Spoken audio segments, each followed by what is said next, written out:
Just recently, I had the pleasure of entering a team into the Barry Hearn's six-a-side tournament, which he held over at his club, East Hangingfield and Great Bursted. And who should I bump into? But actually, not really a surprise, given it was a Lord's Taverners event. But the captain of the Lord's Taverners team, who won the event, was Mr. Johnny Barran, old friend of the show. And here he is, live and direct from his library with the ships, as we're used to seeing him. Well, my lockdown position. Glad that's all over. But yeah, back in the cottage, Darren. Yeah, lovely to join you. And what a pleasure it was catching up on that magical day in Essex. Wasn't it a good day? And it was the day after the hottest day of the year. And I think everyone was a bit worried about how hot it was going to be, but it cooled down just enough for a good day's cricket. Yeah, it was great fun. Funny enough, I played last man stands, a 20 over competition in London the night before, and that Oh, was God. pretty hot. It has said, but 40-degree Test match cricket has been played in those conditions for forever and a day, especially in the likes of Sri Lanka, of course, Australia, and several other places around the world. So yeah, it was fine. But no, a terrific day at the Barry Hearn event. That's right. And lots of money raised for the Taverners and a few familiar faces there. Obviously, Mr. Barry Hearn himself, who was a fantastic host, but Lord Gower was there as well. Yeah, great to see David. Freshly back from Mumbai, actually. We were just having a chat about his commentary commitments recently, and he rather bizarrely flew out to Mumbai to cover the Indian Test in Birmingham, England, India, because Sony covered the game remotely. So he found himself sort of rather bizarrely sort of leaving the UK, flying to Mumbai, doing the test match and flying back to the UK for a domestic test match organised, obviously taking place in Birmingham. So great to see him. Great to see him back. I think Sony do make a habit of that because I remember talking to Nick Knight a couple of years ago, and he was in Sony studios in Mumbai with Glenn McGrath and others. This was in the middle of lockdown, and they were covering Australia's home series with India at the time, and it just seemed a very bizarre setup. But that's how they like to do it, I guess. Yeah, Matt Floyd as well. I think he's done India, Sri Lanka from Mumbai as well. But well, you got to take the work while you can. And yeah, it's always nice to disappear over there. But yeah, we were sort of recounting stories. I've been out there quite recently for a tournament out in Rajkot, which called the Sarashta Premier League. But that was actually on site, which was great. But yeah, great to see Mr. Gow. Now, you just mentioned that you're playing a lot of cricket at the moment. I mean, you were obviously, as I mentioned, captain of the Taverners. Yeah, you look pretty snaky out there on the field from what I was watching. Well, you're very kind, Darren. I mean, I've sort of played a lot of my cricket in my sort of former years. Well, up until quite recently, when I moved in this direction, was in that neck of the woods. So I played sort of 36 years for East Bergholt in the two counties, which Oh, is right. so which is a feeder to the East Anglian Premier League. East Bergholt currently in Division One. They certainly weren't when I was playing for them, that's for sure. But that part of the world, playing cricket in that part of the world was something I did for 35 years. 20 games a year or whatever. So it was lovely to get back to Essex actually playing the game. But no, great fun, and I'm very lucky at the moment. I've got a little bit of time off, and I'm using that to play as much cricket as possible because it's a great time of the year for it. No, it's been great fun. And it's great that the Taverners are back out doing this kind of thing after such a long time, obviously because of lockdown. And this is where the Taverners really thrive in these games. And there's a game at Wormsley. I'm not sure if you're involved with, but someone tells me that Matt Hancock will be captaining the Lords and Commons 11 against the Taverners team. Yeah, that's coming up on the 11th of August. So that's next Thursday. I think there's still tickets available as well. But yeah, Matt Hancock is captaining a Lords and Commons side, and they're a pretty good side over the years. Hugh Robertson, former sports minister, he's thrashed me about many a venue yeah, for the Lords and Commons side. He's a really good cricketer.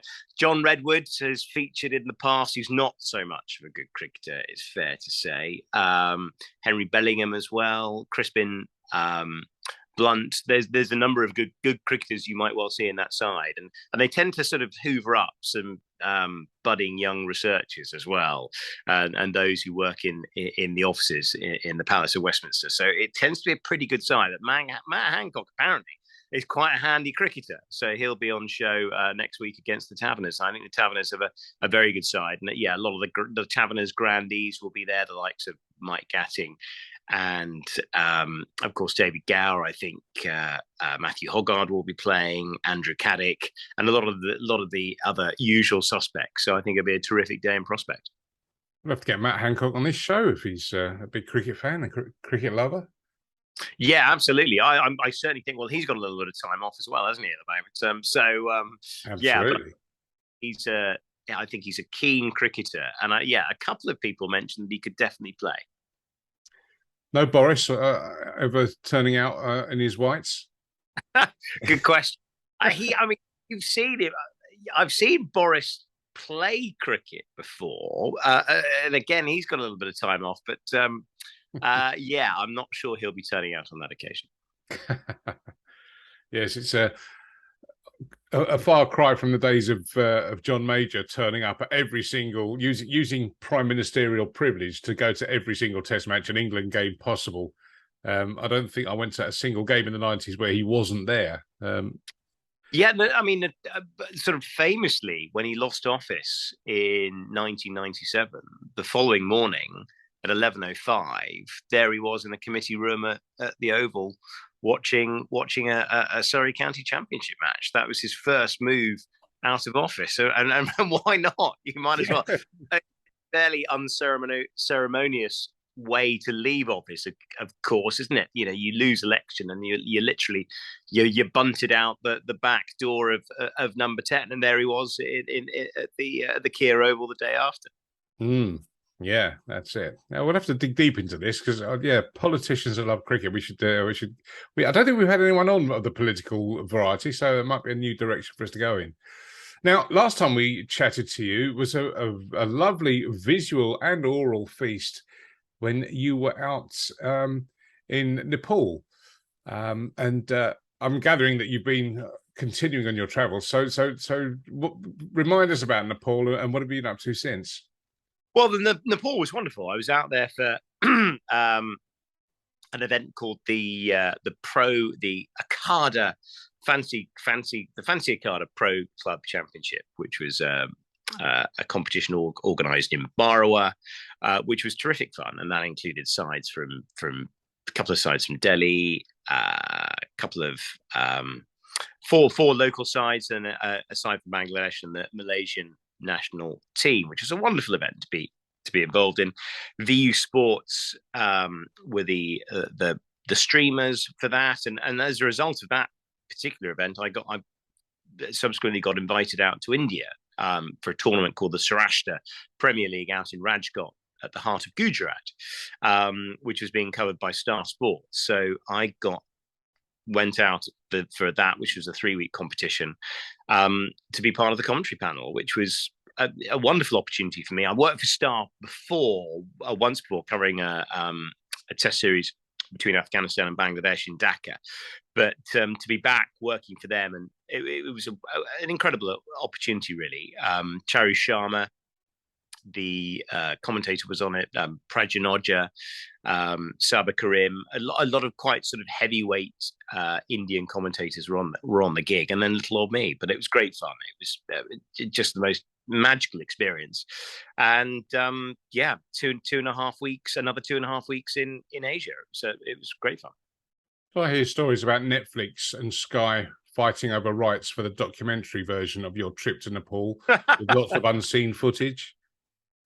Yeah, I'm not sure about that. I mean, what was really interesting, the backdrop to this, obviously working for Star Sports at the time, was that the bidding war was going on for the IPL, and Star came out as the winners in that, and incredibly, the IPL through that rights package became the second most valuable sporting entity in the globe, which is incredible. Just behind, I think the I think NFL is still the most valuable property, but there was IPL in second place. Beyond the likes of the Premier League and other and other sporting properties. Incredible, but no, it was great fun, and at the moment I'm really enjoying the opportunity of getting away and doing these tours. Having had a couple of years of lockdown where I've been very lucky to cover a lot of games remotely for Flow Sports, suddenly get the opportunity of getting away again has been absolutely terrific. Yeah, that's right. You were our West Indies expert for a while, covering various bits and pieces going on out in the Caribbean. And I'm off to the Caribbean on Sunday, and hopefully we'll be taking in a bit of West Indies versus New Zealand one-day action in Barbados. That looks like that's going to be a decent series. Yeah, I mean, the West Indies are going quite nicely at the moment, I think, in ODI cricket and actually Test cricket as well. I think, aren't they third in the World Test Championship? I think something along those lines. No, Sri Lanka are third. I think West Indies are, I think, around about seventh in the championship. Are going well, but the ODIs are going quite well, quite well for them. And of course, all these games are absolutely critical in terms of the qualification for the next World Cup, which is only around the corner. Yeah, it is. It is. It is. And coming back closer to these shores, it's a bit of a funny time. There's a lot of cricket fans got their heckles up because we've got a lull in red ball cricket. We've got the Royal London One Day Cup starting, and of course the tournament that everyone hates to love, loves to hate, the 100 is getting underway as well. Have you got any thoughts on the future of cricket, and without getting too deep into this, but do you sort of think that this is a necessary evil, having the 100? It's a really good question, and it's a bit of a viper's pit, really. If I'm trying to be very impassioned, I looked at the tournament with interest last year. Firstly, I tried to get some work in it.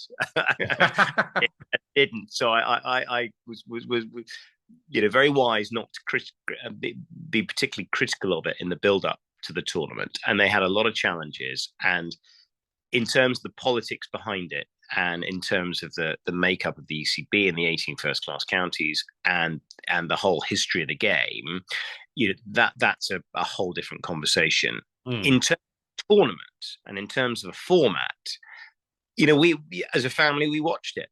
It was a game a day, a very easy narrative to follow, a very easy, the format. I've played 100 ball cricket for 14 years now, and it's not a new format by any stretch of the imagination. It's one of the biggest recreational games that's franchised, called Last Man Stands, which I've played for years, and it's played across the world. It's 100 ball. It's in that particular format, it's 8-a-side. This is obviously 11-a-side. It resembles cricket.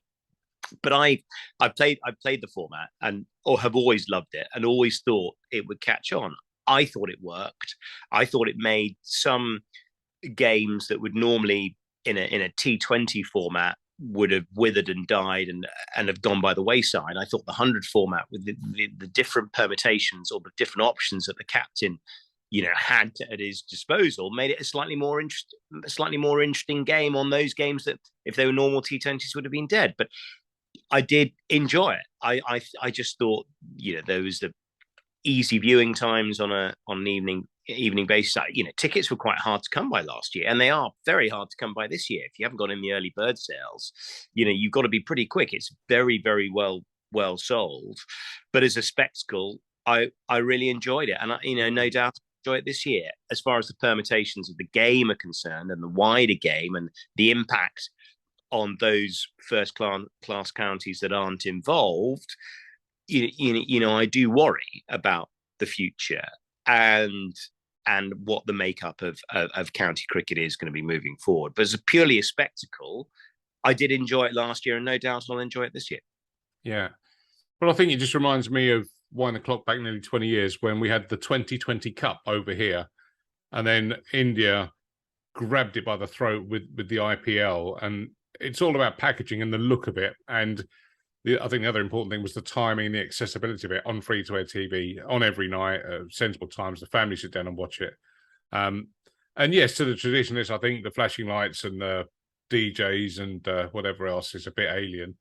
And yes, there is the existential threat to the counties that are involved, as you mentioned, but I just kind of feel that this is how cricket needs to look going forward.